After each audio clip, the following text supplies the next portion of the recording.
pasi pamire, mwedzi wakatarisa pamusoro pedu. Ndakagara pakateri nemweya, ndakatarira mapfundo esimbi, mweya wemakomo, weuni, wedziva.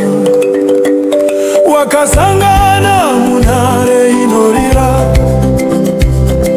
yakabva kuna Mwari kuna chaminuka, kuti tizive kuti hatina kurasika.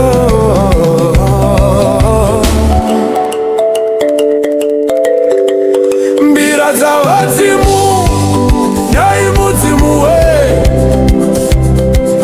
munziyo yenyu tinoona magariro. Mbira dzavadzimu, inzwi remadzitateguru, munzira yerima, ndimi mwenje wedu. Tinokutendai, tinokumbira, muri yese pamwe chete kudenga.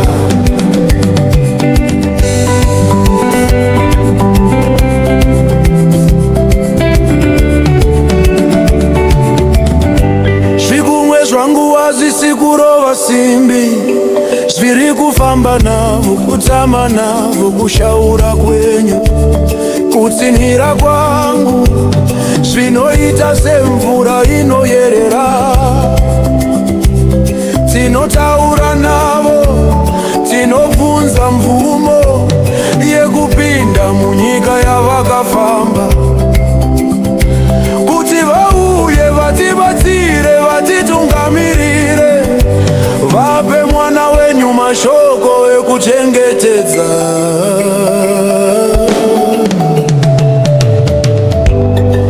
Mbira dzavadzimu, nyai mudzimu oye,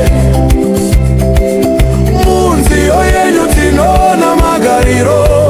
Mbira dzavadzimu, inzwi remadzitateguru, munzira yerima, ndimi mwenje wedu.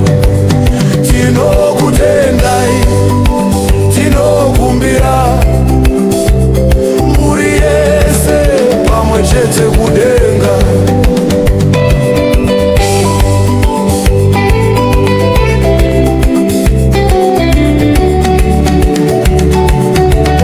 Hakusi kutamba chete, hakusi kunyarara, kutsana kunoitika muute yeZimbabwe. Mweya wekumbu, wenehanda, wekaguvi, unotibata uchiti ndini ndiripo.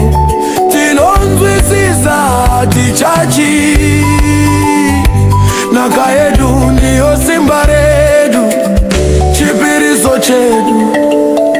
Miradziso, uzina kusimba pamusoro pekurira kwembira kunopera. Mbira dzavadzimu, muripo, mai veyaka, baba veyaka.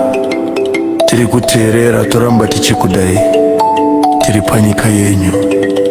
Fadzai, garai.